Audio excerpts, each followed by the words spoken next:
Buenas noches. Buenas noches. Buenas noches. Buenas noches, ¿qué tal? Buenas noches. Buenas Buenas noches, noches, profesor. Alicia. ¿Qué tal? Bueno, continúas tú, Alicia, con tu exposición sobre el proceso laboral, así que adelante. Bien. Antes que eso, Danubio, quería comentar Sí, que el miércoles va a haber paro y ADUR se adhiere toda la jornada, todo el día. Entonces, bueno, no sé, para aclararles eso a los alumnos, que no sé cómo yo no tú sé lo... qué es lo que está previsto para la universidad. Bueno, habría que ver. Por eso fue lo que me dijeron, Claro. que se adhería, pero... Bueno, veremos entonces cómo es ah, esa adhesión. A veces es por horas, bien, pero averiguaremos en el correr de hoy y bien. mañana o el miércoles mismo y bueno, haremos el aviso correspondiente. Ahí está. Gracias Para por avisar recordármelo. solamente. Sí, porque, bueno, nos va a atrasar un poquito también pero Sí, bueno, son los imponderables que tenemos. bien. Perdón, profesores, buenas noches.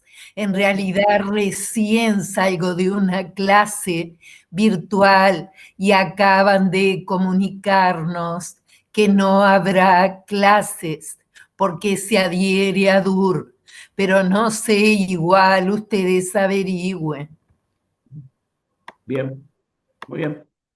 Sí, Muchas según tengo gracias por el entendido, dato. 24 horas a DUR, pero bueno, veremos más cerca de la fecha.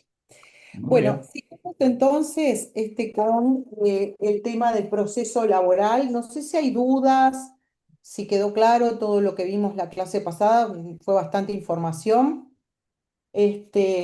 Entonces, si no hay preguntas ni dudas, habíamos hablado de la sentencia, fue lo último que dimos, ¿sí? Y el artículo, perdón, siguiente de la ley es el artículo 16 que habla de la actualización monetaria y los intereses legales. Bien, y acá lo que establece es, o sea, remite al decreto 14.500. Bien, en cuanto a que el monto líquido, sí, genera un interés del 6% anual, que se cuenta desde la fecha de la exigibilidad, es decir, ustedes tienen que ver cada crédito cuando fue exigible.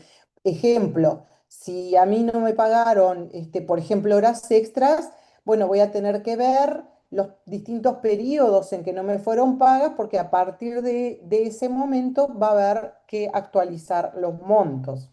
Bien, un despido, la fecha de exigibilidad va a ser, bueno, a los 10 días de haberse configurado el despido y que no me pagaron. Bien, por ejemplo, si estamos en el caso de un salario impago, en ese caso lo que vamos a ver va a ser los 5 días hábiles que tiene el empleador para abonar el salario.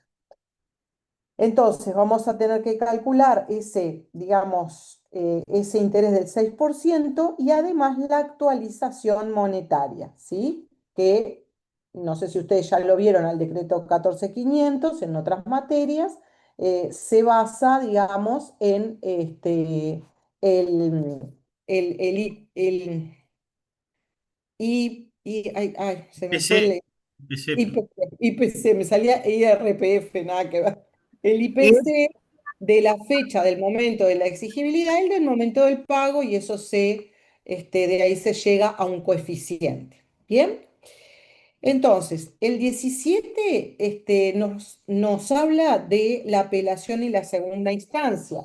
¿Sí? Tenemos un plazo de 10 días para interponer el recurso de apelación contra la sentencia definitiva de primera instancia. ¿Sí? Bueno, eso en el caso de que esa sentencia se dicte en audiencia, allí yo voy a tener que anunciar si voy a querer apelar la misma. ¿Tá? Otra cosa que es importante, digamos, de este artículo, es que si cualquiera de ambas partes quiere apelar, lo debe hacer dentro de ese plazo de 10 días. Es decir, no se admite apelar luego cuando voy a contestar, digamos, el recurso de apelación que presentó la contraparte. No sé si me expliqué. Digamos, el Código General de Proceso lo que admite es que si a mí me llega un recurso de apelación, yo puedo decir, bueno, contestar el recurso y a su vez adherirme al recurso de apelación en ese momento. En el caso del derecho del trabajo y en el caso del proceso que rige esta ley, eso no es así. Yo voy a tener el mismo plazo de estos 10 días para las dos partes para apelar. Si no apelé y la otra parte apela, yo ya no tengo lo único que voy a poder hacer es contestar la apelación que presentó la otra parte. ¿Fui clara? Bien. Y luego, digamos, se va a dar traslado a la contraparte del recurso interpuesto, por el plazo también de 10 días. ¿Sí? Entonces, el 18 limita la cantidad de recursos que se pueden presentar. Nos habla, ¿sí?, de que se puede presentar aclaración, ampliación, reposición, apelación, queja por denegación de apelación, revisión y casación. Entonces, después, bueno, nos explica que no nos vamos a extender porque es procesal, puro, de en qué casos, digamos, opera cada uno de los recursos y plantea los días que obviamente son más, bastante más cortos los plazos que los que venían viendo ustedes en el caso del derecho procesal civil.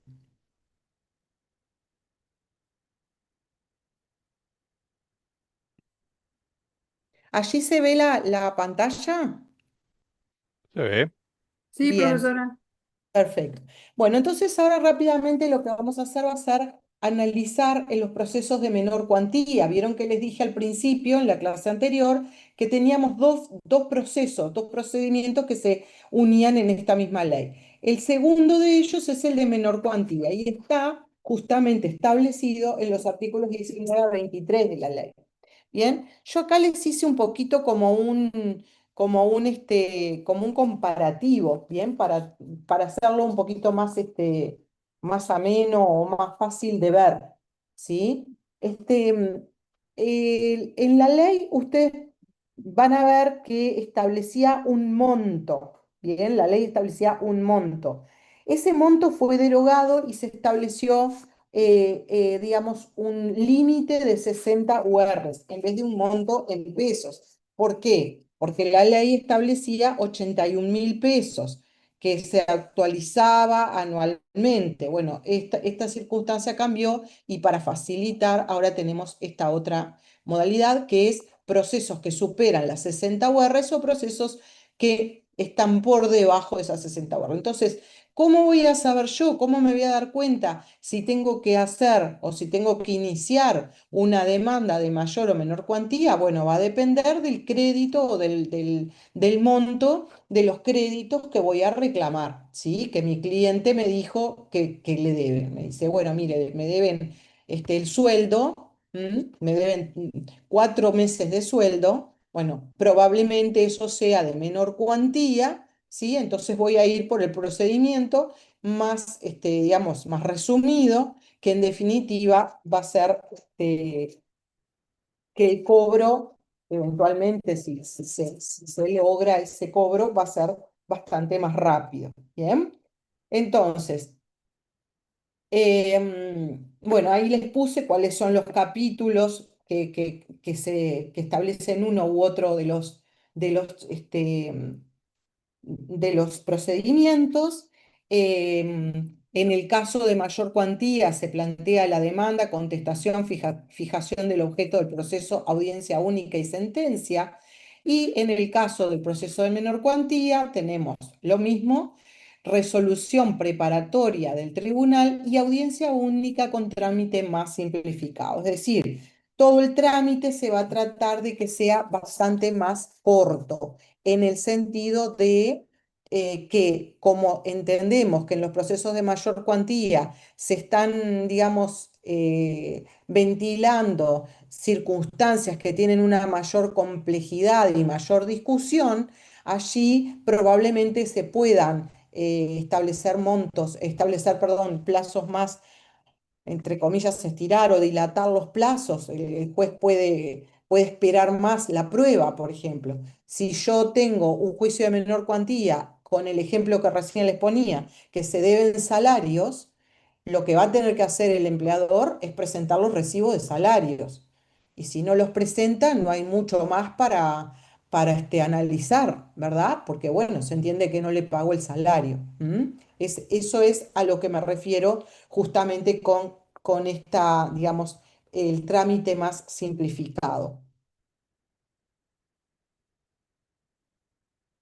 Bien, después tenemos la contestación de 15 días hábiles, ¿sí? Para el caso el de mayor cuantía y de 10 días, ¿sí? Para el caso de menor cuantía. Allí se achican los plazos, ¿sí? La audiencia única, lo mismo, pero más concentrada, un poco lo mismo que les decía recién, ¿sí? Se va a tratar sí o sí en el proceso de mayor cuantía, no siempre, diría la mayoría de las veces no se logra en una sola audiencia finalizar con el proceso. En cambio, en un procedimiento de menor cuantía, la mayoría de las veces sí se logra o se pretende que sea lo más concentrado posible. En cuanto a la prueba, lo mismo, vieron que les puse más amplitud. Bueno, el juez va a analizar más medios probatorios, ¿bien? Y va a esperar los oficios, como yo les decía el otro día, por ejemplo. En cambio, en una audiencia de menor cuantía, esto va a estar más concentrado. ¿Bien? En la incomparecencia, en el caso del proceso a mayor cuantía, ¿sí? Se sigue adelante con el proceso, se puede diligenciar la prueba y demás. En cambio, en el caso de incomparecencia en el de menor cuantía, el juez no necesita más prueba y, bueno, puede ya dictar una sentencia. Bueno, lo que les dije recién, la complejidad es mayor en los casos de mayor cuantía y en los casos de menor cuantía, pues se supone, perdón porque estoy un poco mal de la garganta, se supone que son casos más, procesos más cortos, más simplificados y por lo tanto pueden ir con mayor velocidad, con mayor celeridad. Y también porque en general, cuando son estos procesos de menor cuantía, estamos hablando casi siempre de créditos alimentarios, digamos, de lo que es salarios. Entonces, también se pretende que esto sea más rápido, ¿no? Que pueda cobrarse en forma mucho más concreta y rápida. Y bueno, la finalidad práctica en el caso de los procesos de mayor cuantía sería resolver conflictos laborales de entidad económica mayor sin perder la lógica abreviada del proceso laboral. No nos olvidemos, perdón, que igualmente estamos frente a un proceso abreviado en comparación con los procesos del Código General del Proceso, el proceso común.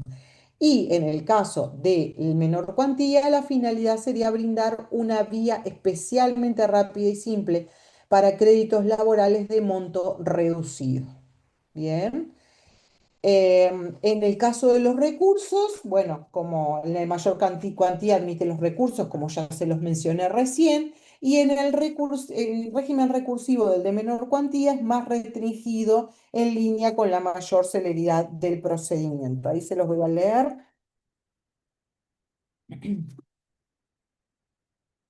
Acá. Las resoluciones dictadas en el curso del proceso de menor cuantía admitirán recursos de reposición, aclaración y ampliación. Los recursos interpuestos contra las providencias dictadas en audiencias se tramitarán a petición verbal de cualquiera de las partes, oyendo a la contraria y resolviéndose en la misma.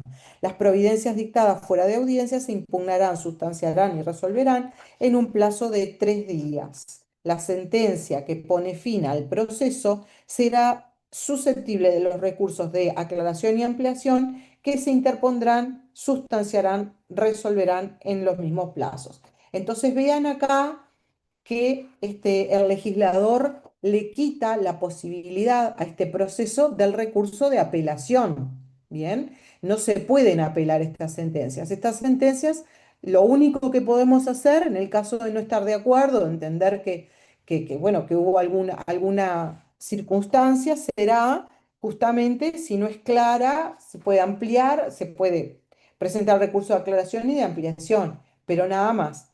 Y en las instancias intermedias, el de reposición, que, como dice acá el artículo 23 que les acabo de leer, lo que podemos hacer en ese caso solamente será, bueno, interponer el recurso de reposición y el juez en el mismo momento lo va a resolver en la propia audiencia. Bien. Entonces, la diferencia central no es solo el monto del reclamo, sino también el grado de simplificación del trámite. El proceso de menor cuantía intensifica la concentración y la rapidez, y el de mayor cuantía, aunque sigue siendo abreviado, admite una tramitación algo más amplia para acompañar litigios de mayor entidad. ¿Bien?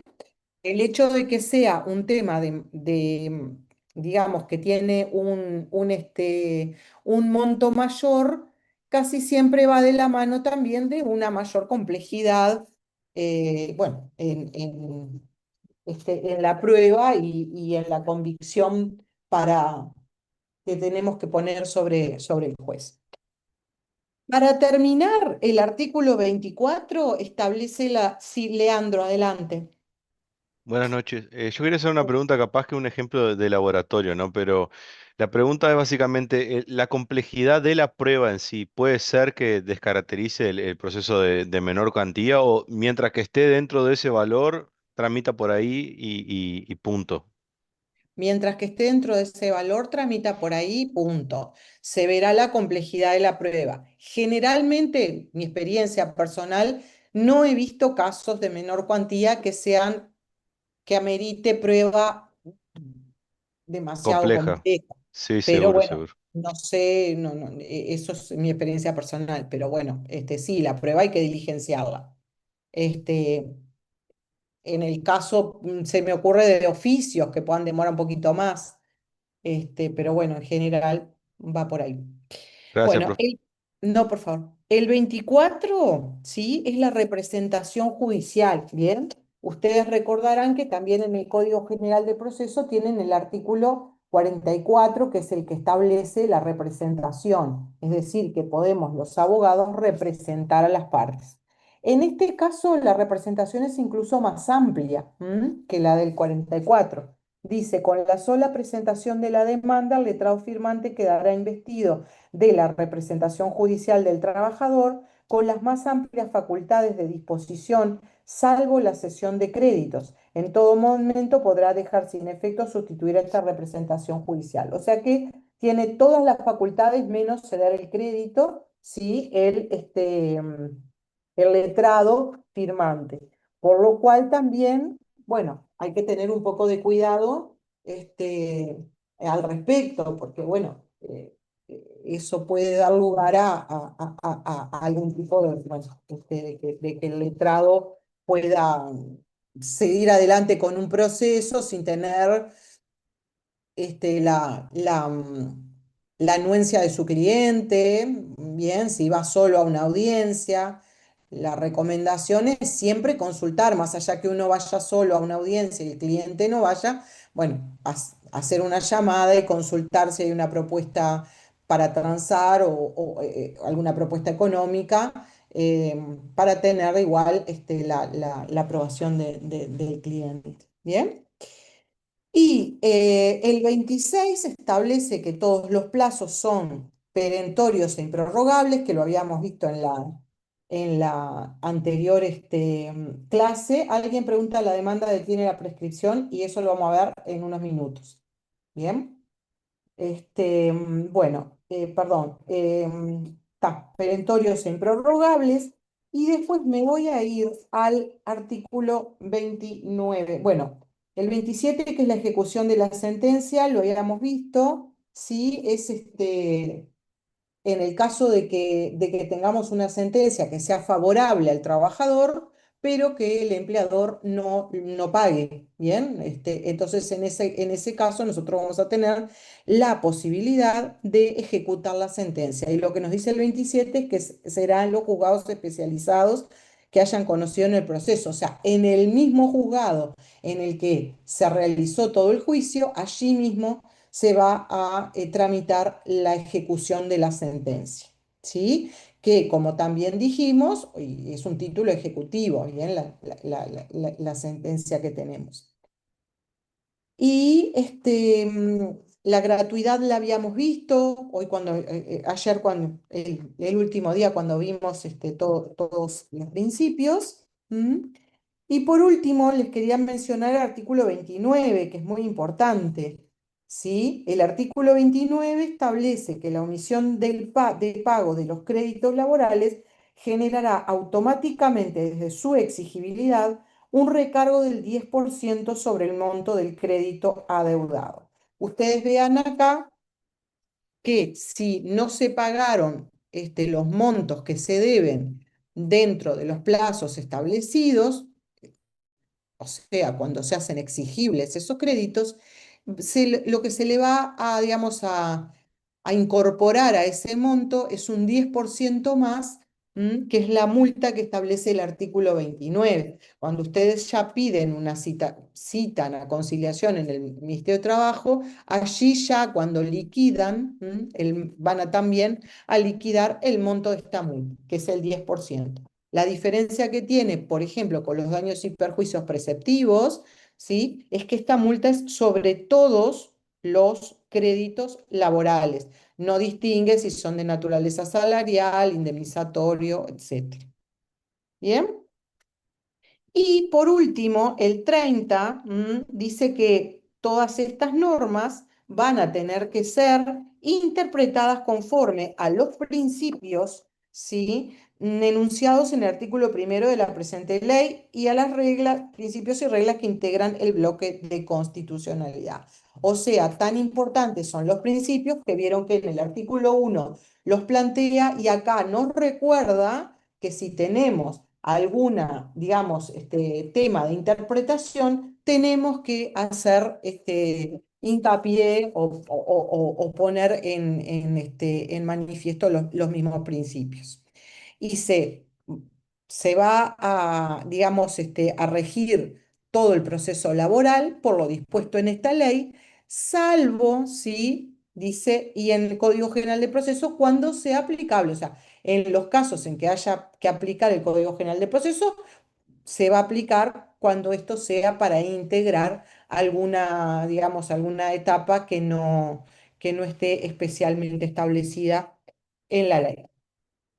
Por acá estamos terminando Alicia, si me sí, permitís, solo sí, un claro, agregado a eso último que tú por estabas supuesto. señalando, que es muy importante en materia de integración. La ley misma nos remite en todo lo no previsto a el Código General del Proceso. Es decir, primero hay que estar a las disposiciones especiales en materia laboral, ¿no?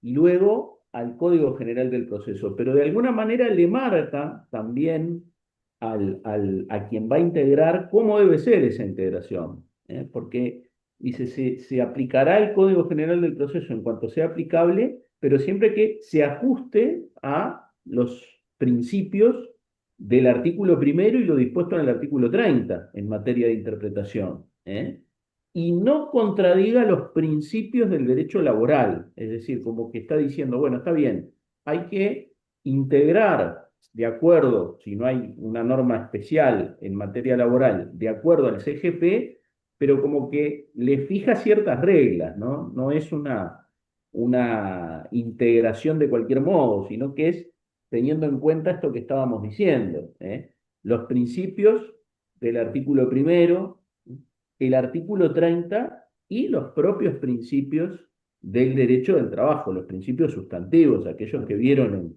en laboral primero, ¿no? Esto me parece que es interesante, por lo menos cómo está planteado, ¿no? Por el legislador. Hunter, adelante. Sí, en relación a lo que ambos estaban diciendo, pues me sorprendió mucho lo de que la referencia explícita al bloque de constitucionalidad. Y lo googleé y me salió un artículo del 2009, mismo año de la ley, que decía que en ese año había sido el primer reconocimiento expreso. Porque uno lo va leyendo como una construcción doctrinaria, pero ahora empieza primero una sentencia, después una ley, que va armando también un respaldo distinto. Ya sé que no se puede hacer analogía en todos los casos y demás, pero una vez que tenemos sentencias de Suprema Corte y que una ley específicamente lo reconoce como algo existente, que permite que el concepto de bloque de constitucionalidad adquiera una fuerza mayor y que sea más difícil que una argumentación en ese sentido pueda ser rechazada. Me pareció extremadamente laboral, es decir, como que esta ley fue hecha con cabeza eh, laboralista. Sí, como Todos yo les... entienden, todos entienden de qué hablamos cuando hablamos del bloque de constitucionalidad, ¿no? Porque si no estamos hablando de algo que si alguien no lo tiene presente, Artículo 72 y 332 de la Constitución. claro, Sí, pero que- ¿qué significa eso en realidad? Mm. Que tiene por la Sí. Sí, limitación Roldán, de la línea de trabajo. Roldán, adelante, adelante. Roldán. sí, en realidad es el artículo 7, 72 y 332. Podríamos decir que también el 53, pero el bloque No, en sí, pero ahí ya estamos empezando a tirar todos los artículos, ¿no? No, claro, justamente, no, no es no, eso. en No, realidad es el 7, 72 y 332. bueno, 7 derechos fundamentales. 72 es, como nos decían, me acuerdo, en constitucional, como un gran saco en el cual entran todos los derechos, vamos a decir, que protegen a la persona. Y el 332 tiene que ver con los principios generales del derecho.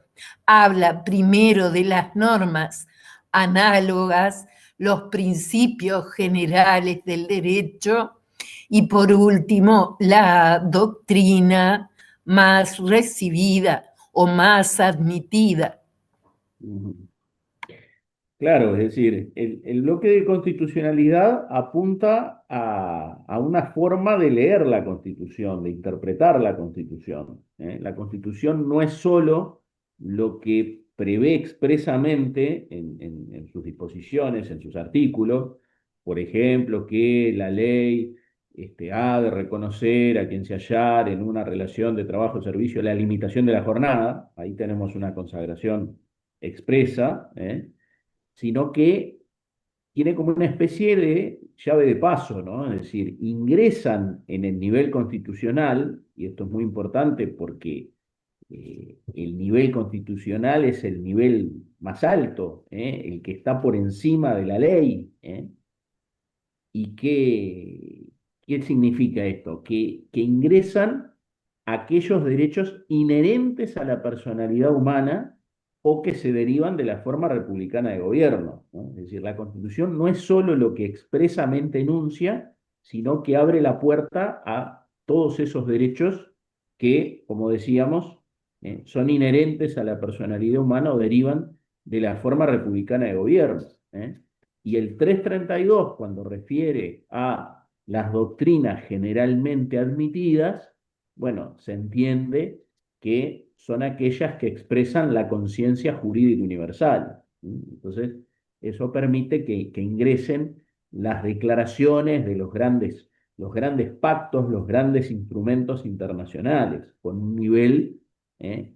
constitucional, el más alto nivel en la pirámide kelseniana, aunque no esté expresamente establecido en uno de los artículos de la Constitución. Por eso es como una gran llave de paso, ¿no? Que, bueno, la importancia del reconocimiento constitucional es justamente el posibilitar su intangibilidad respecto del legislador y la utilización de aquellos mecanismos que el ordenamiento jurídico prevé para el ejercicio efectivo de esos derechos, como por ejemplo lo que tiene que ver con, por poner un ejemplo, la acción de amparo, ¿no? Entonces, bueno, eso era un poco lo que quería decir, porque a veces se habla del bloque de constitucionalidad, pero ¿qué es el bloque de constitucionalidad? ¿Qué implica el bloque de constitucionalidad? Y acá, como bien decía el compañero, hay una primera consagración en una norma legal, por lo menos que yo recuerde, de el bloque de constitucionalidad, justamente en una norma sobre el proceso laboral. Era eso nada más lo que quería señalar.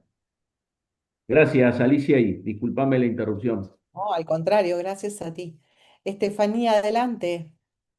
Hola, profe, una pregunta. En relación a la conciliación previa, el artículo 3 de la 18.572 menciona que obviamente están excepcionados aquellos reclamos que sean por sumas inferiores a 20 UR, unidades reajustables. Con lo cual, en esos casos, mi pregunta es, directamente no se requiere este requisito y se presentaría en el tribunal correspondiente, iniciaría con la demanda sin el requisito previo del acta de audiencia con digamos, sin haber tentado antes la conciliación previa, ¿verdad? No, en realidad yo lo interpreto así, es que no tiene necesidad de ir acompañado de abogado a la audiencia de conciliación. Claro, es eso. No que no se haga, no que no tiene que realizar conciliación previa.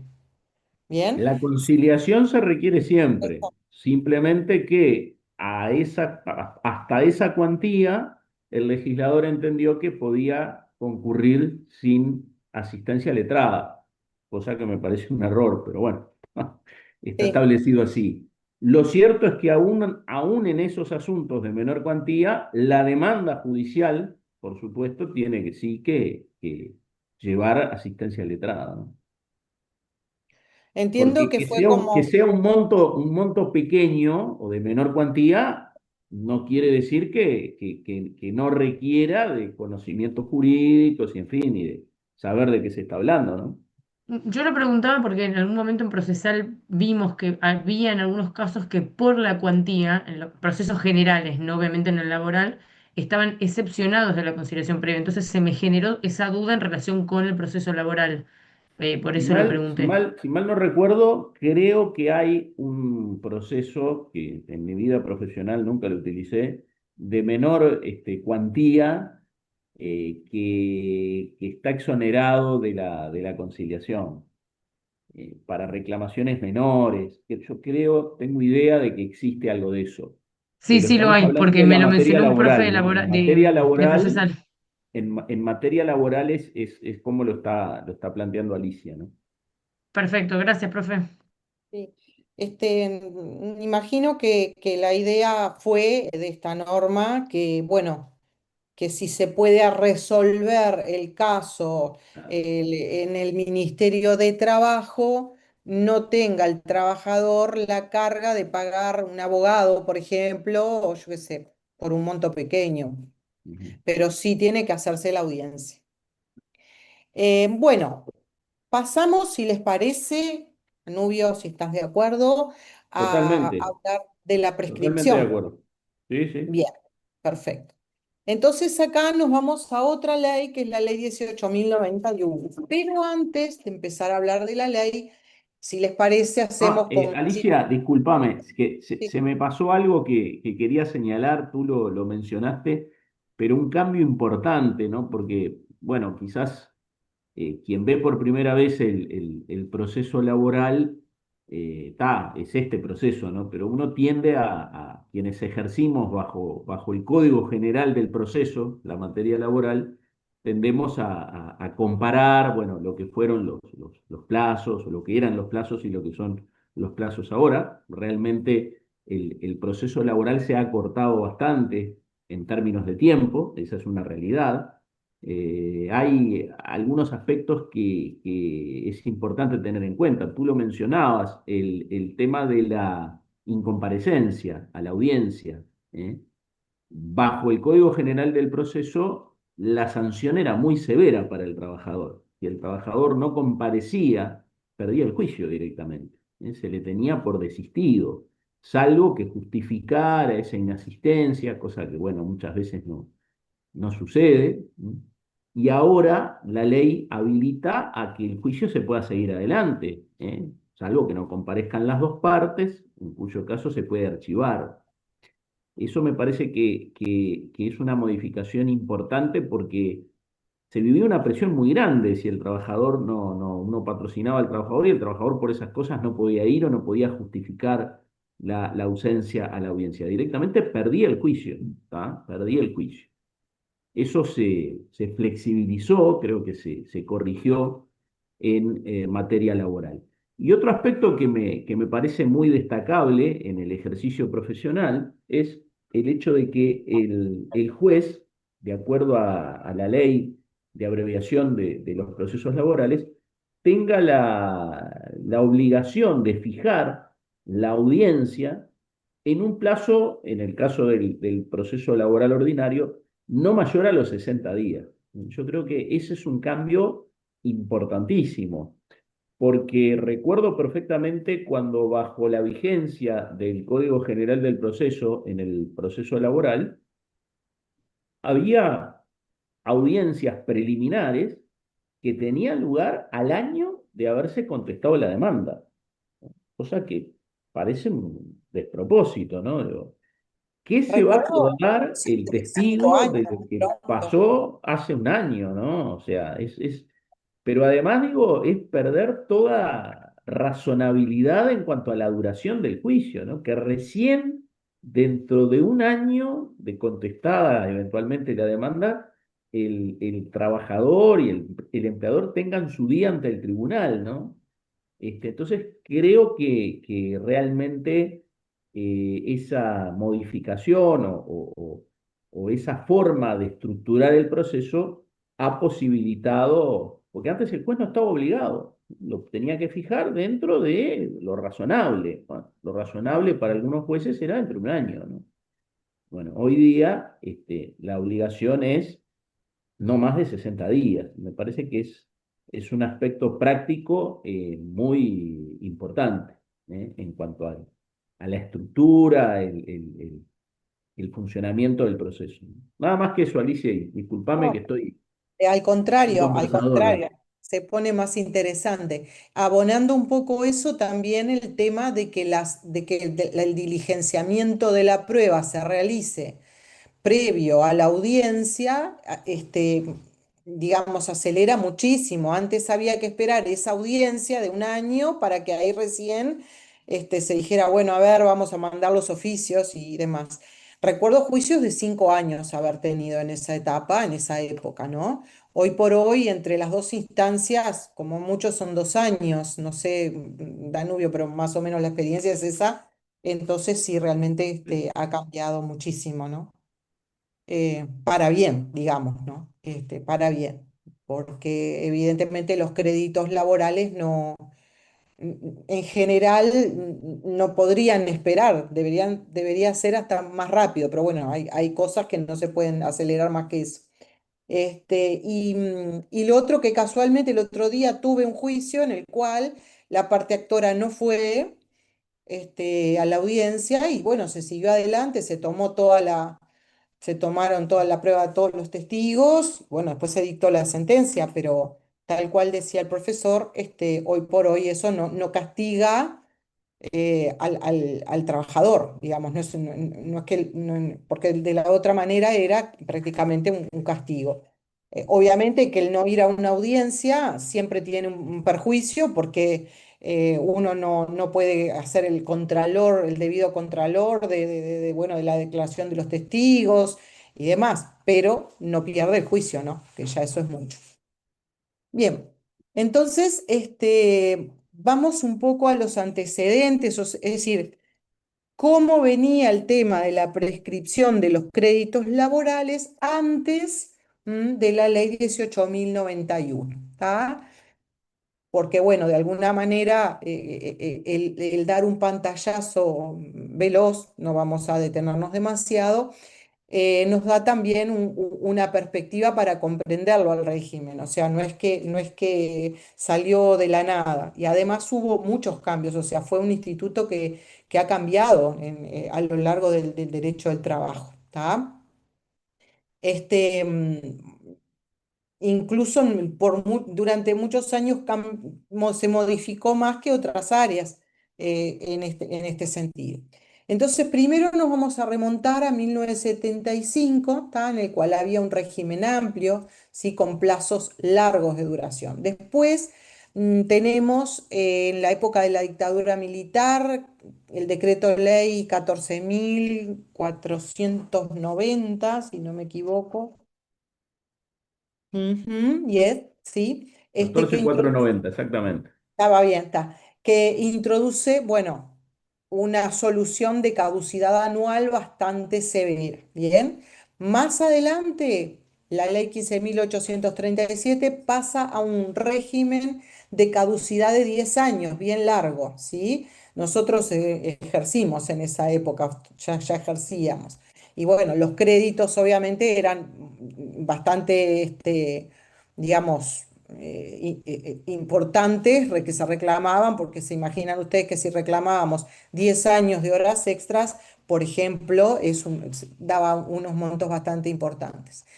Posteriormente a eso, sí, hubo un periodo que le llamamos o que hablamos de flexibilización laboral, ¿sí? Y allí en un artículo de una ley que lo que hacía era promoción, ¿sí? Entre comillas, bien, promoción de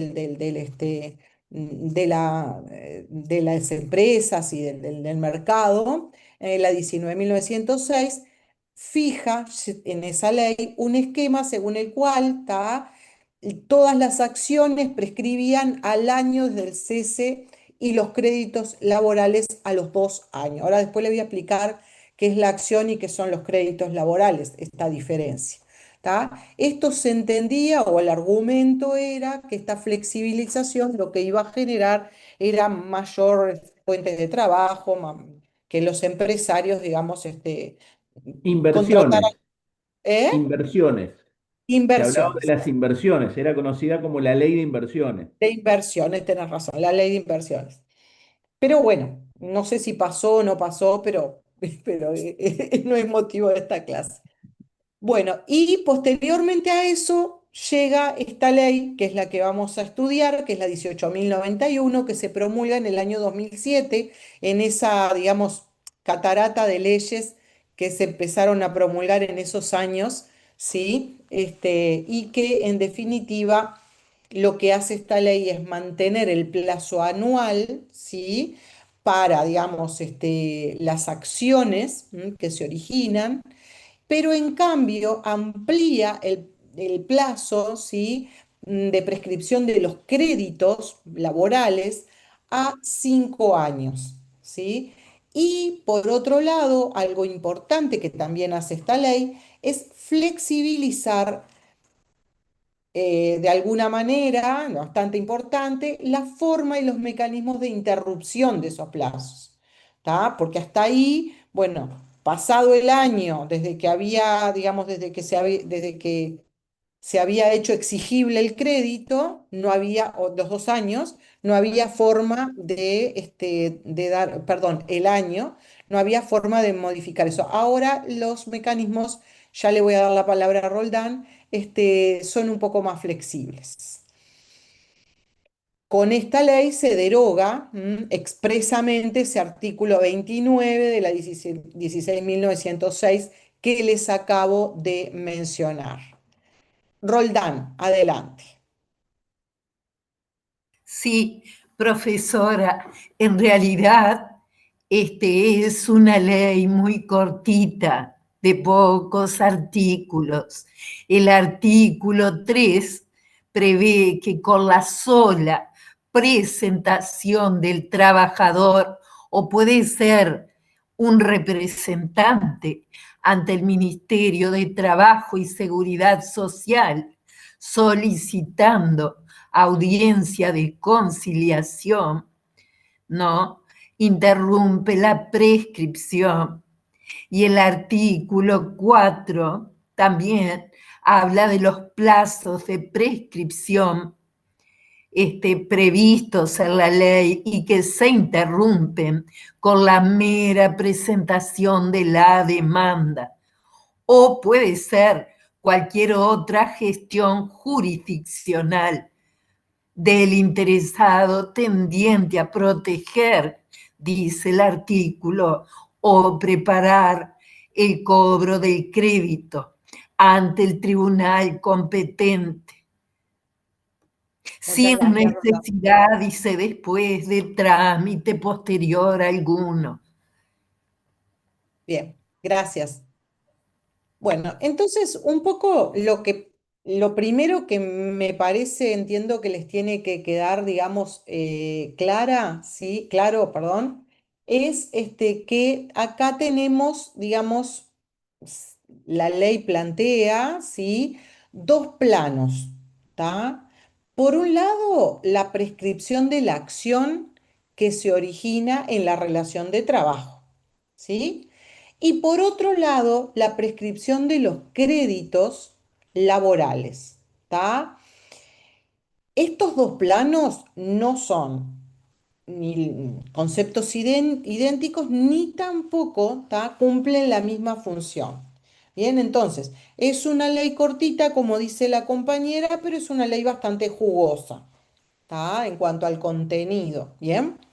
Entonces, dicho esto de los dos planos, vamos a ver que el artículo primero, ¿sí? Justamente establece que las acciones originadas en las relaciones de trabajo prescriben al año a partir del día siguiente a aquel en que haya cesado la relación laboral en que se funda. Entonces, cuando yo tengo un crédito, o sea, un crédito que no se cumplió, que no se me pagó, tengo un crédito, esa, digamos, acción, ese derecho que yo tengo al reclamo, ¿tá? Va a, digamos, a prescribir al año. Y lo primero que nos dice la ley es contado desde el día siguiente aquel en que cesó la relación laboral, ¿tá? En que se funda. Bien. Dicho en criollo, termina el vínculo laboral, ¿sí? Y el trabajador va a tener un año para promover la acción que corresponda.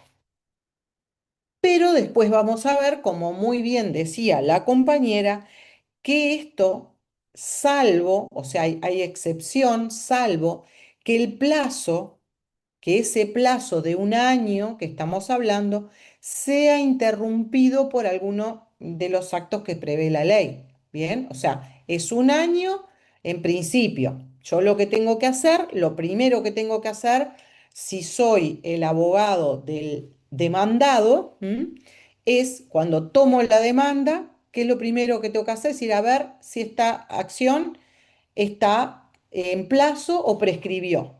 Y para eso lo primero que voy a ver es cuando dice, fui despedido hoy estamos a 8 de junio, bueno, fui despedido el 6 de junio del año 2025. Ah, bueno, ahí tengo que ver, salvo, como dijimos recién, que ahora vamos a ver los casos en un minuto. ¿Bien? Hasta ahí vamos bien porque tiene sus complicaciones. Bueno.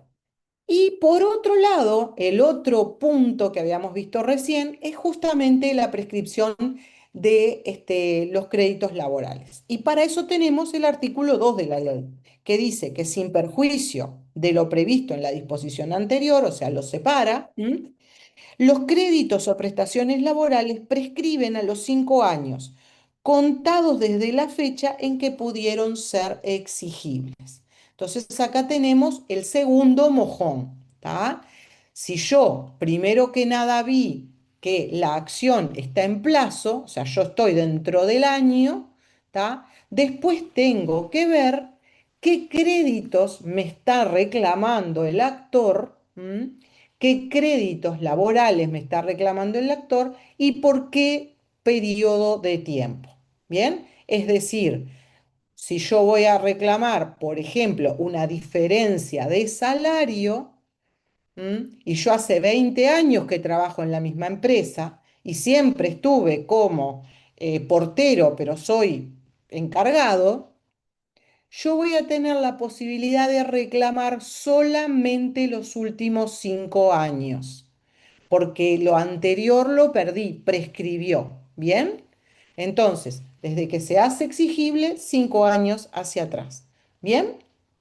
Perfecto. Entonces, em, como vimos, esta solución sustituyó al régimen anterior porque preveía un plazo mucho más corto, que eran los 2 años. ¿Tá? Entonces, aquí yo entiendo que tenemos una solución, y esto es una opinión mía personal, una buena solución. No son ni los 10 años anteriores que hacían que, bueno, el trabajador diga, no me importa, haceme hacer todas las horas extras que quieras durante tanto tiempo, podía especular un poco más con eso. Y por otro lado, tampoco los 2 años, porque, bueno, muchas circunstancias, y ustedes lo sabrán, la gente tolera situaciones porque no tiene más remedio que hacer.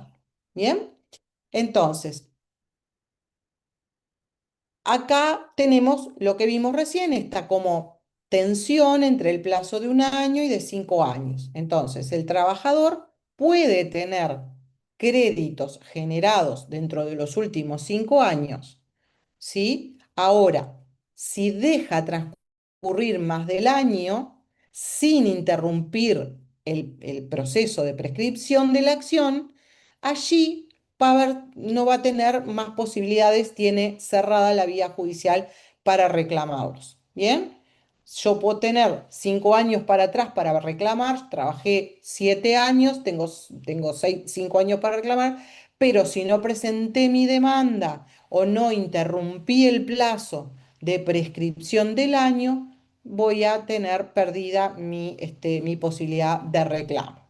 Bien, por eso, sí, un poco lo que se dice habitualmente es que el plazo ese de 5 años determina hasta dónde puede retrotraerse ese reclamo.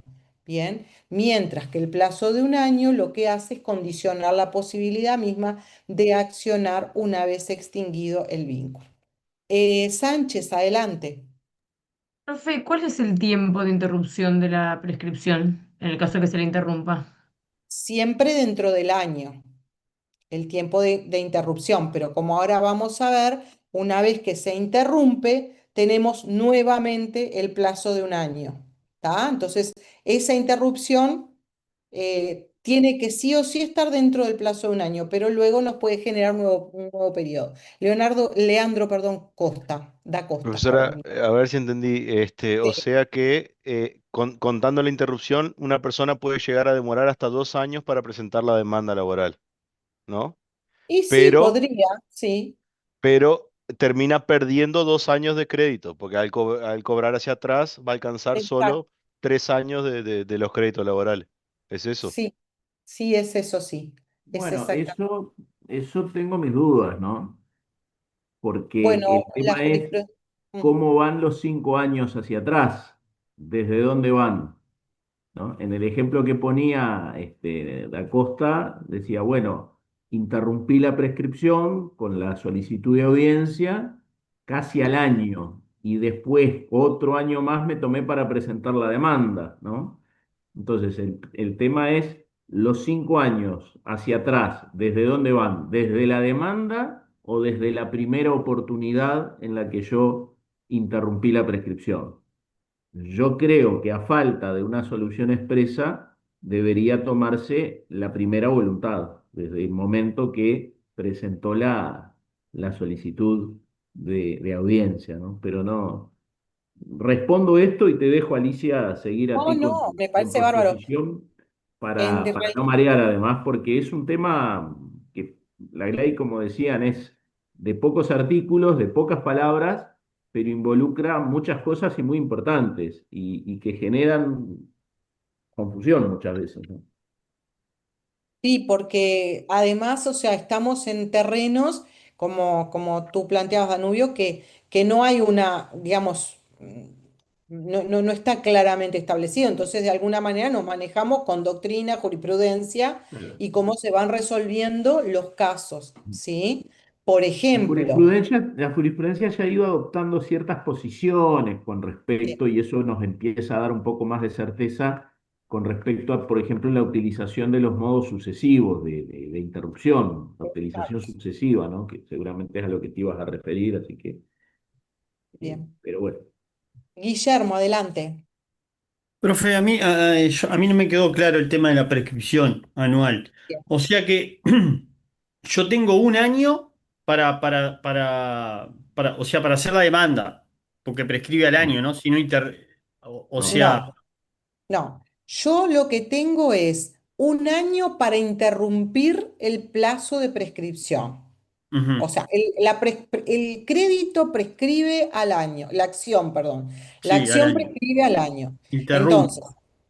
yo para interrumpir ese plazo de un año, ¿tá? Debo hacerlo por alguno de los medios que establece la ley, ¿bien? Que ahora igual los vamos a volver a ver, Yo digo, ¿bien? interrumpo antes del año, antes que cumpla el año. Y sí, porque al año se le va a Y vencer el ahí me plazo. da otro año más. Y ahí le podría llegar a dar hasta un año más, depende de cuánto. Yo no me la jugaría a interrumpir el año el mismo día que vence el año, ¿no? Pero bueno, puede pasarle. Y ahí va a tener otro año, sí, Y otra cosa, y los créditos laborales prescriben a los 5 años. exactamente. Ah, está, esa es la diferencia. ¿Ah? Bien, gracias, O profe. sea que si yo, vamos a poner cualquier ejemplo, si yo trabajo en una fábrica, bien, me despiden hoy, ¿m? Hoy me despidieron, ya, me quedo en mi casa a ver si me van a pagar o no me van a pagar, la liquidación de egreso, el despido, bueno, no me llama nadie. No me llama y yo justo conseguí otro trabajo, entonces agarré y en vez de reclamar, seguí con mi vida. ¿Tá? Yo voy a tener a partir de hoy un año, o sea, hasta el 8 de junio, ¿m?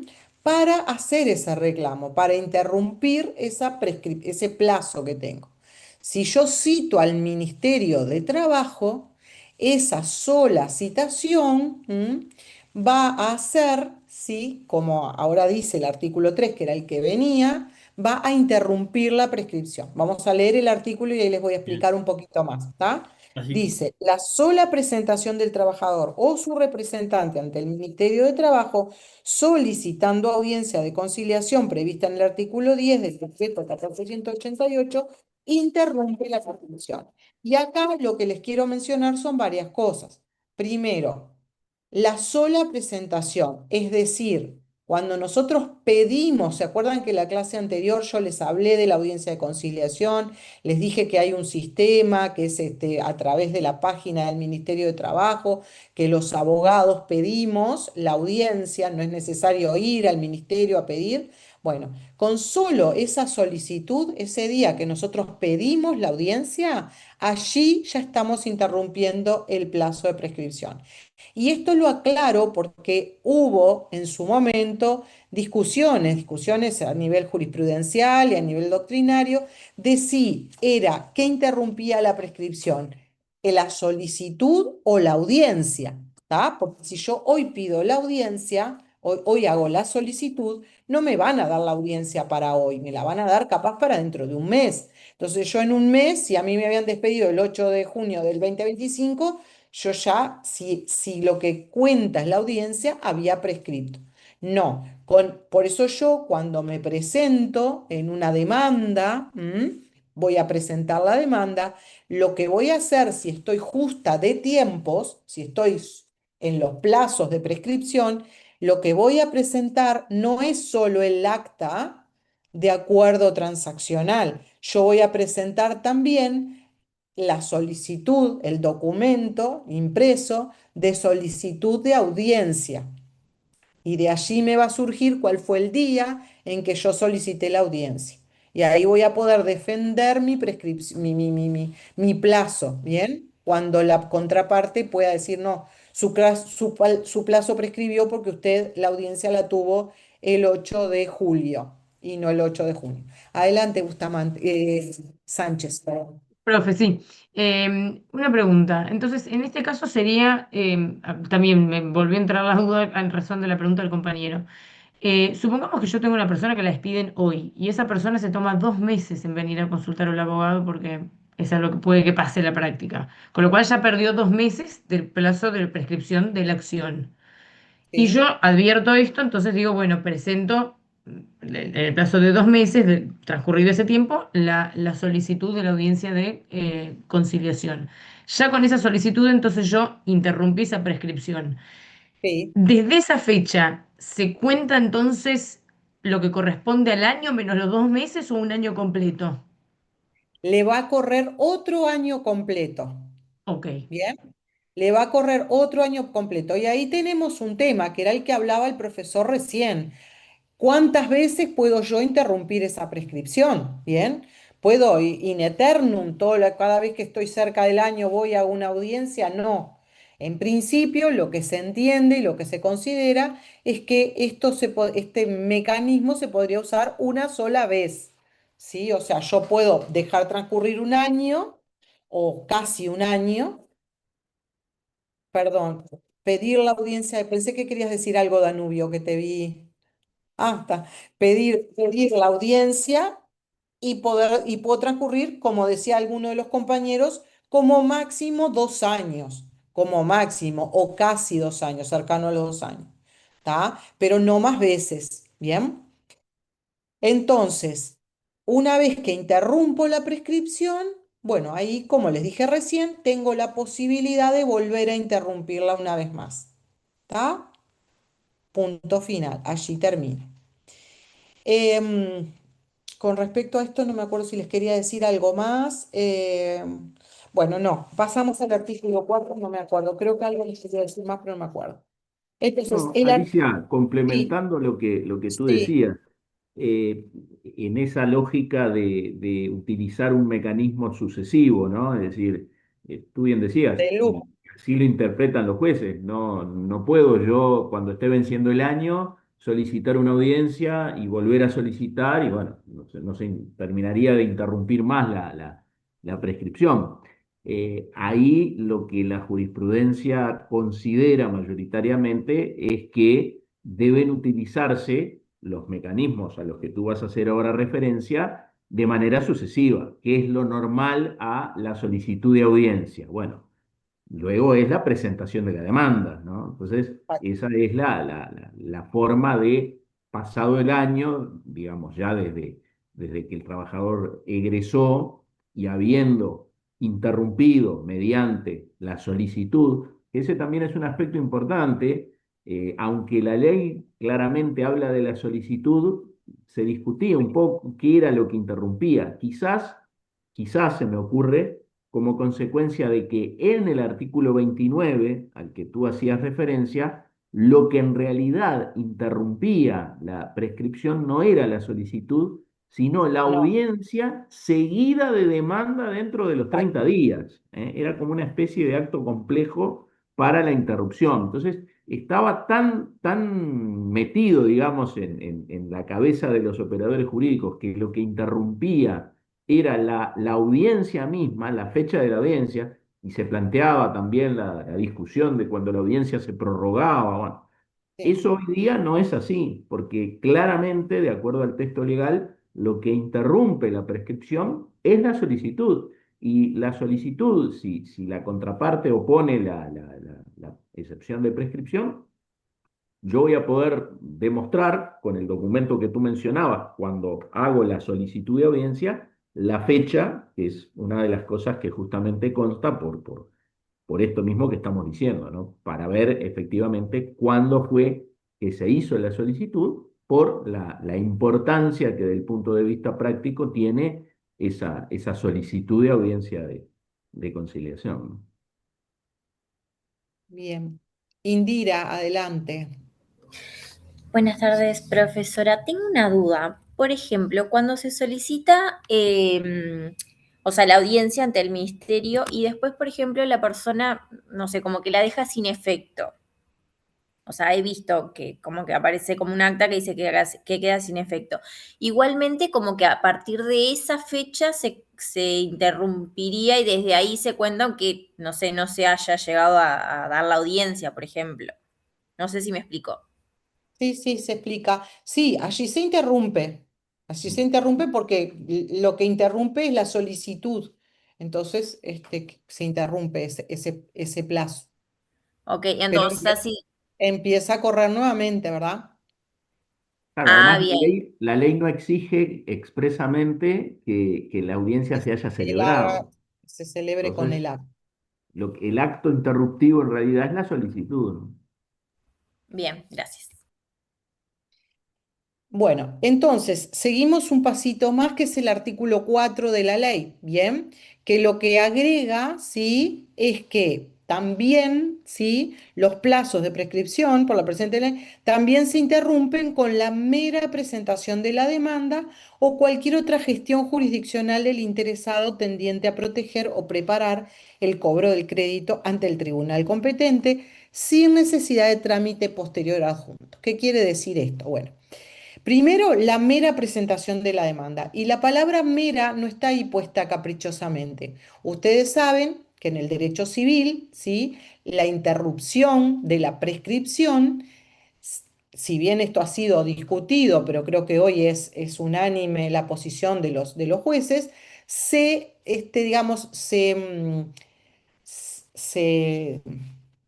se corta, se interrumpe, valga la redundancia, la prescripción se interrumpe con la demanda y la contestación debidamente notificada perdón, la demanda debidamente notificada al demandado, ¿sí? Es decir, yo en el derecho civil, si yo voy a querer reclamar daños y perjuicios y estoy cerca del plazo, por ejemplo, de 4 años de una responsabilidad extracontractual, yo voy a tener que presentar la demanda con tiempo tal que pueda darse traslado de la misma y notificarse la misma.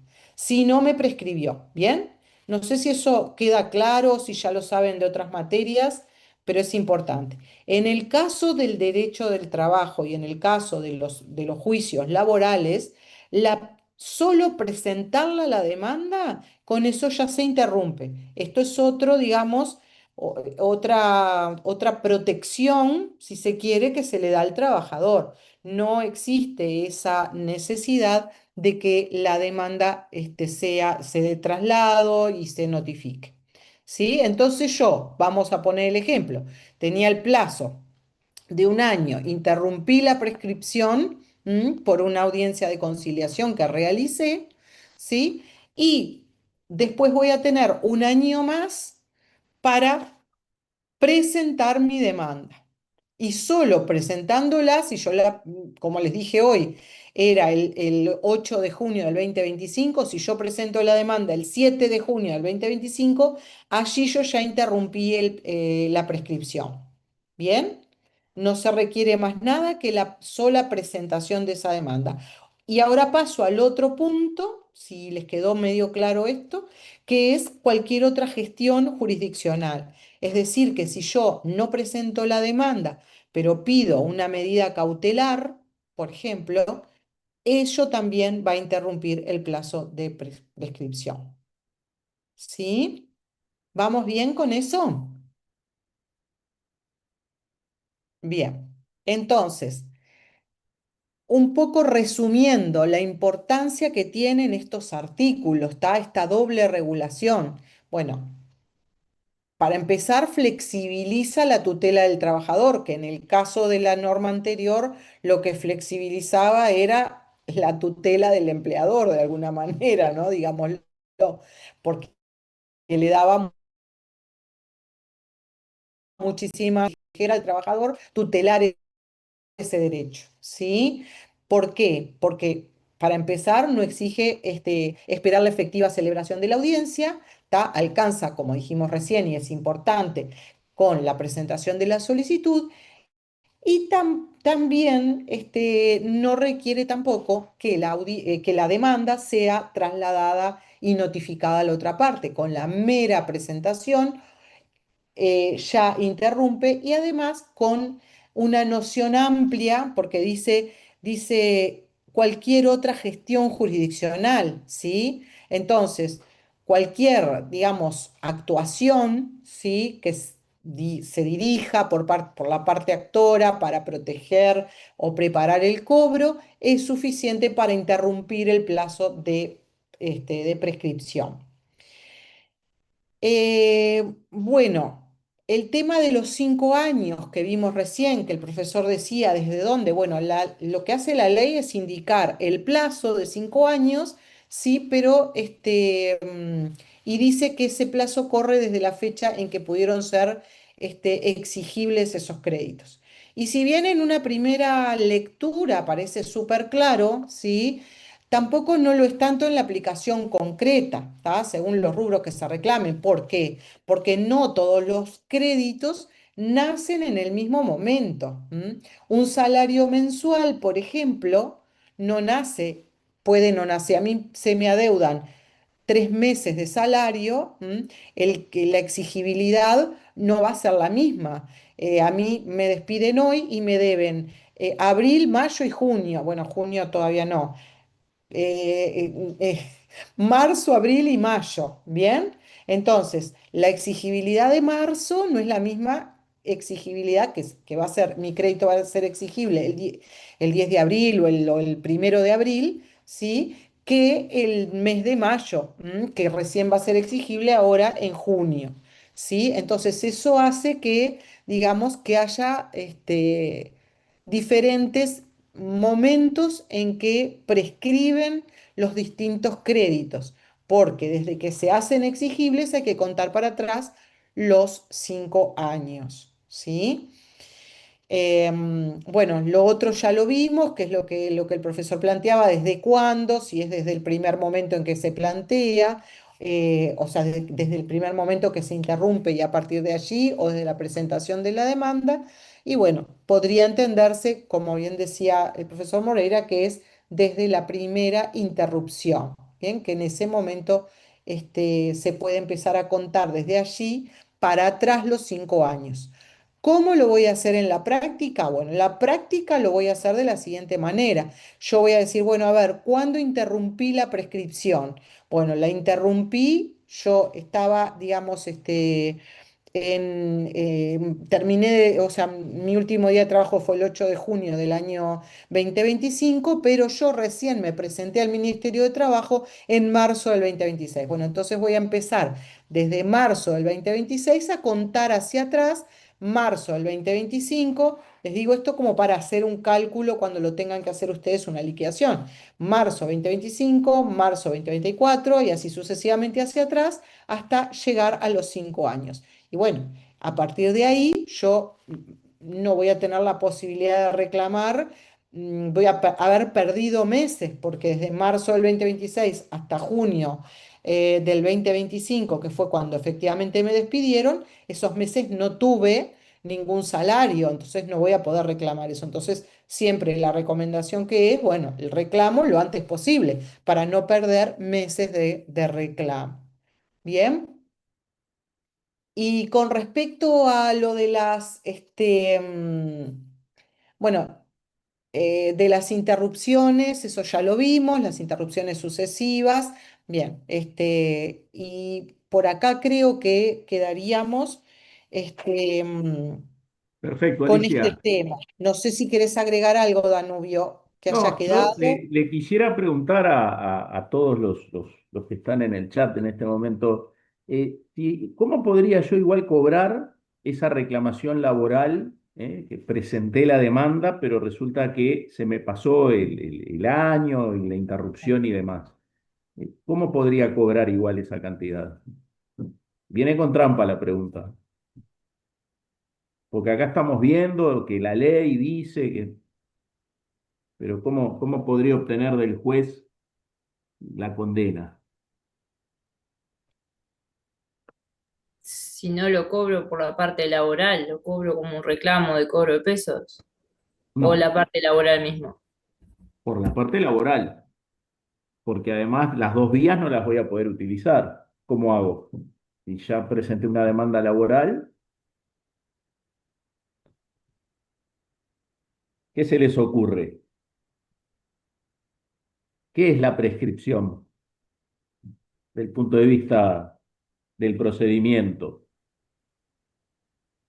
Que ya no tengo oportunidad de reclamar eso.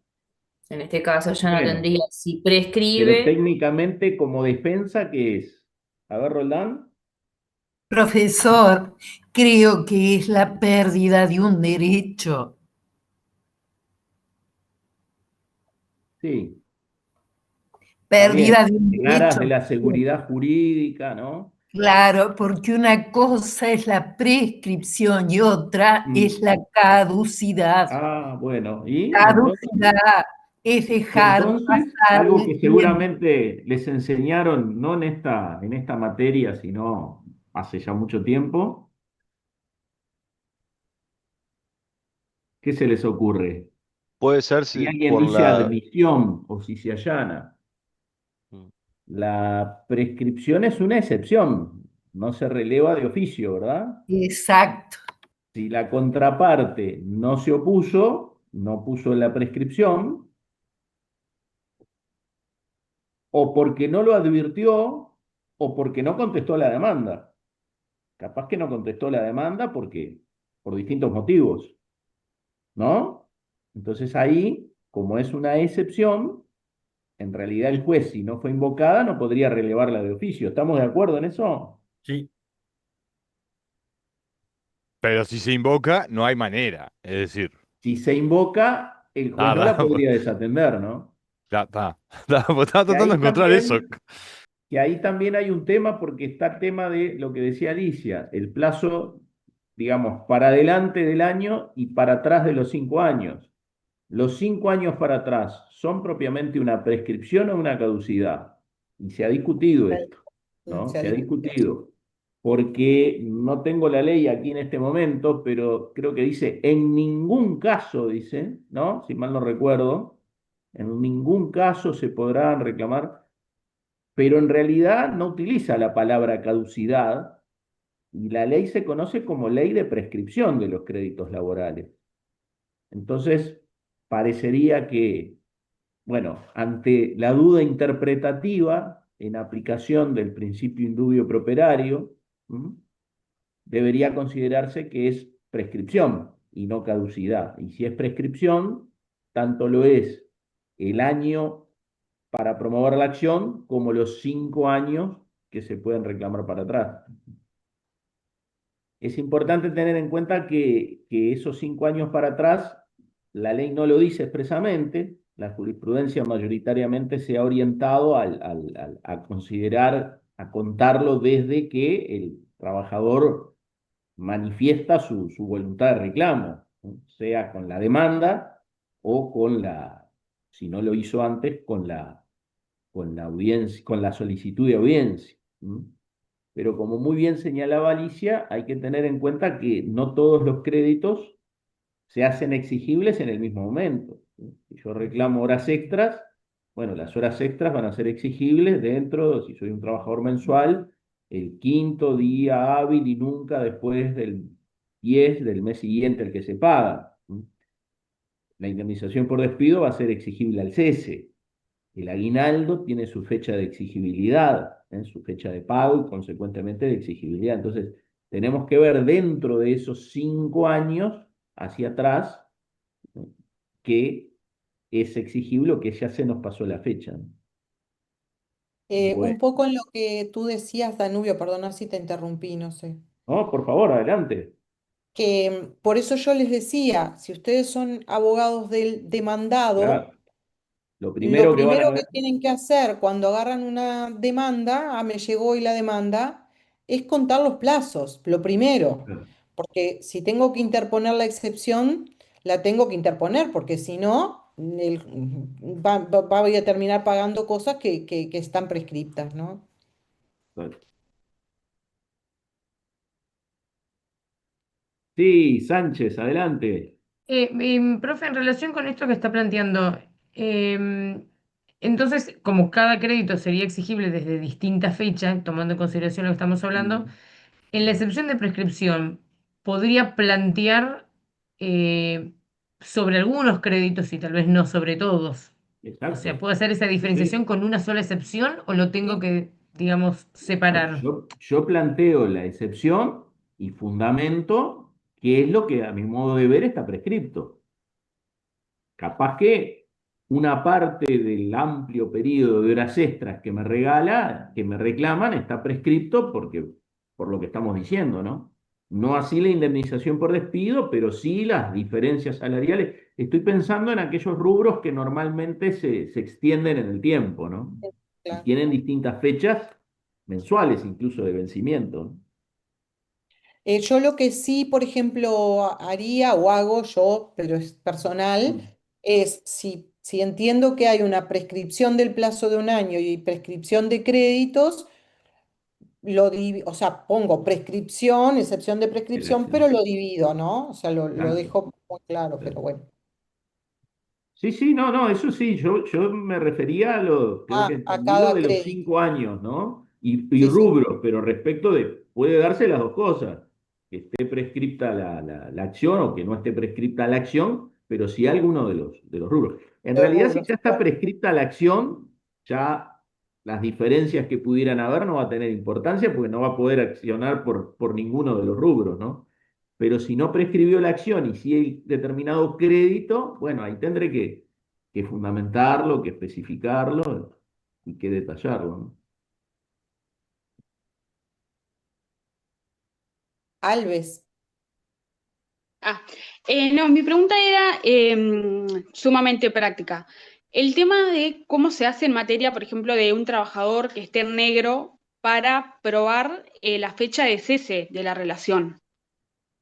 Porque podría ser hasta contraproducente, o sea, lo podía usar el empleador a su favor, como alegando que ya pasó más de un año y ya está prescripta, en cuanto quizás no. Entonces, al no tener una prueba, ¿qué se podría utilizar? Y Y sí, bueno, es como usted dice, ¿no? Es decir, seguramente le sirve más al empleador la fecha de cese que al propio trabajador, ¿no? Ahí pasa pero si el trabajador estando en negro se pudiese probar que fue despedido en tal fecha porque tales testigos vieron cuando le manifestaron tal o cual cosa, y bueno, pasa por un tema de prueba, ¿no?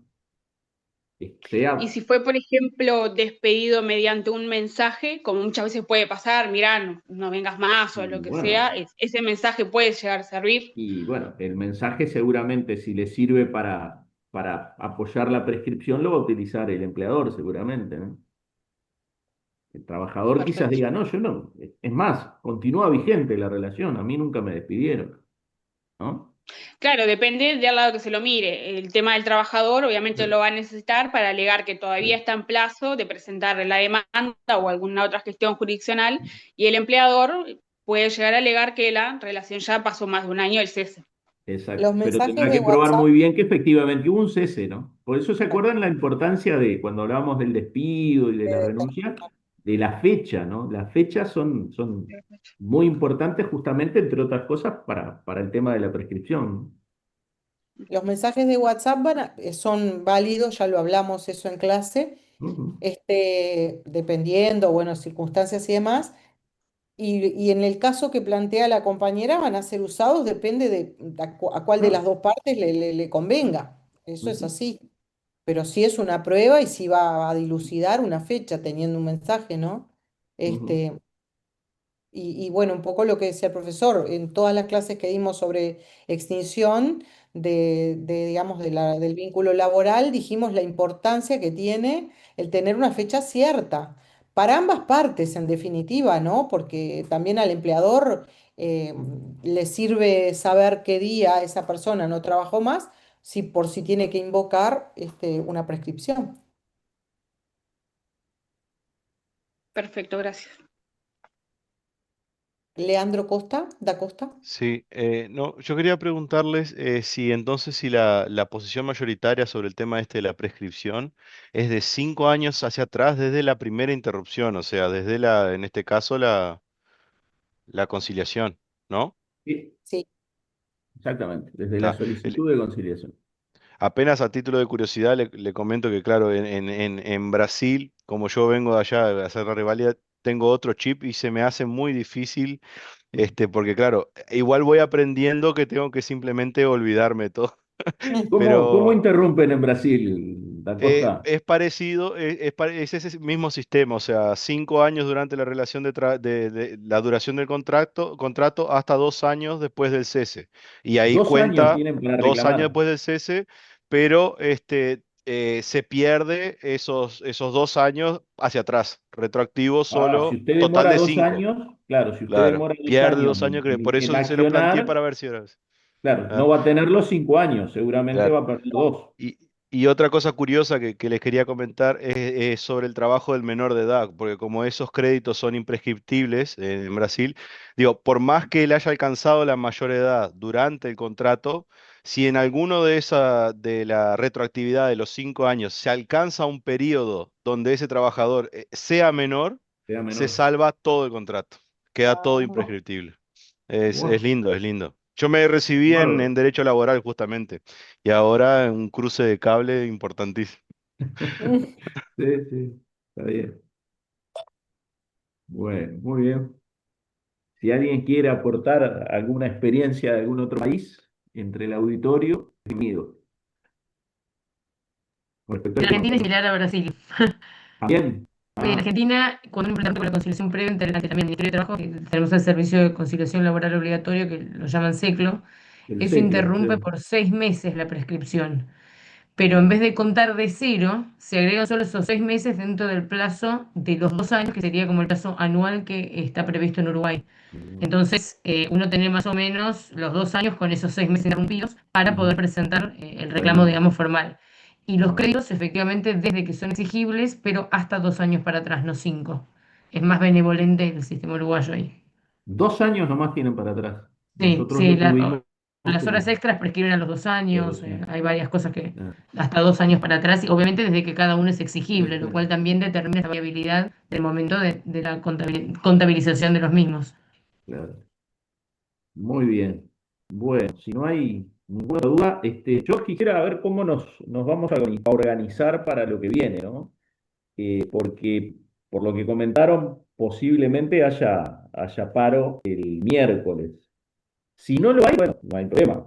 Tenemos la clase como siempre el miércoles y el viernes. Si no, vamos a tener clase recién el viernes. Mantenemos las exposiciones, los talleres, para lunes y martes. ¿Tá? Tenemos 19 anotados hasta el momento. ¿Tá?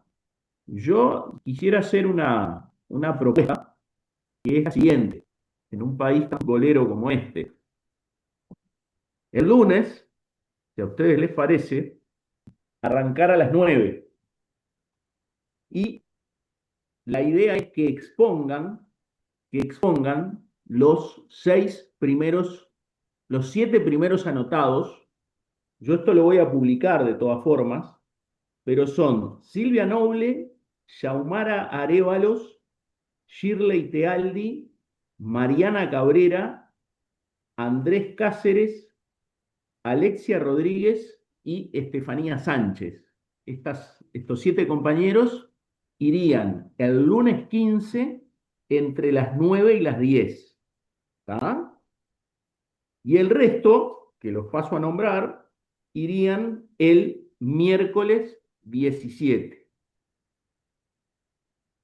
Vamos a tener incluso un poquito más de 6 minutos, 7, 8, 9,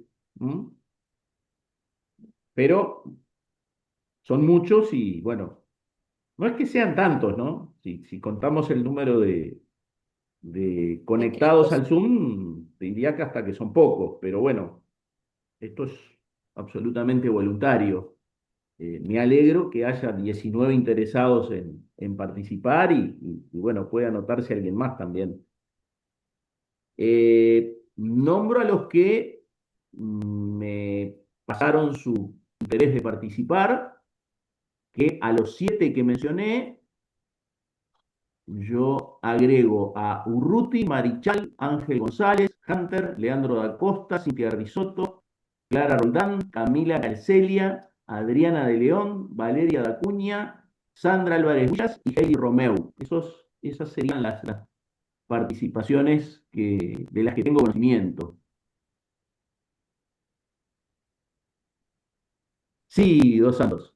Profesor, yo le mandé un mail para participar hace varios días, pero no Ujú. recibí una respuesta. Imaginé que tenía tantos No, mails que no me estuve muy contestaba. desatento, no le respondí a nadie ahora. Estoy tomando nota de quiénes son, cuántos son. La verdad que su mail no lo vi, pero no lo debo haber visto yo nomás. Así que la incluyo, bueno, en lugar de 12, los 13 del día Ujú. 17. Bien, ¿Está? perfecto, gracias. ¿Les parece entonces de quedar así? Si el Sí, miércoles hay profe. clase, Sí, profesor, sí, damos sí. clase miércoles y bueno, y el viernes. Si el miércoles no lo hay, por el paro, continuamos el viernes. Lunes y miércoles nos dedicamos a los talleres, con la salvedad de que el lunes arrancaríamos a las 9, a la hora 21, y el miércoles vamos a utilizar las 2 horas seguramente. El 19 feriado y ya el 22 y 24 tenemos la prueba final.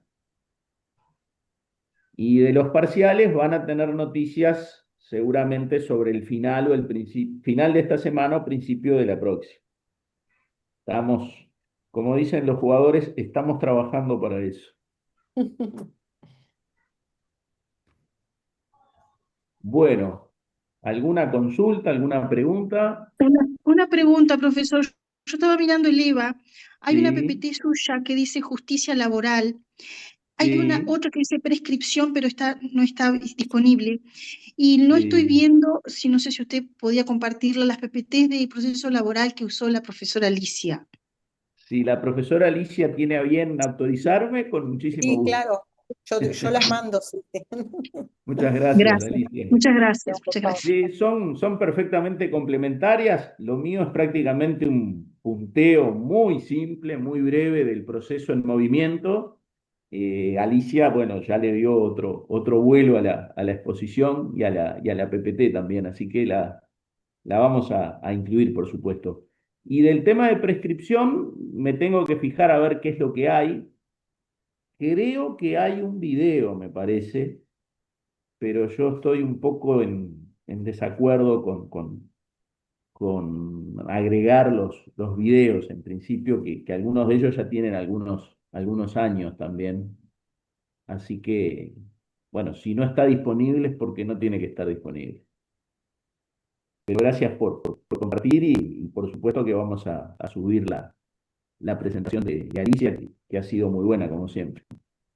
Gracias. Bueno, nos vemos eventualmente el miércoles. Les avisamos si hay clase. Bueno, si no, de última 8 y poco no aparecimos, es porque, claro, evidentemente. Nos Pero vemos, vamos pasen bien. a hacer la Si no gestión llegamos, para poder avisar. Y bueno, y si no, el viernes estaremos por este mismo canal. Pasen muy bien, nos vemos. buenas Gracias. noches. Buenas noches. Muchas gracias. Buenas noches.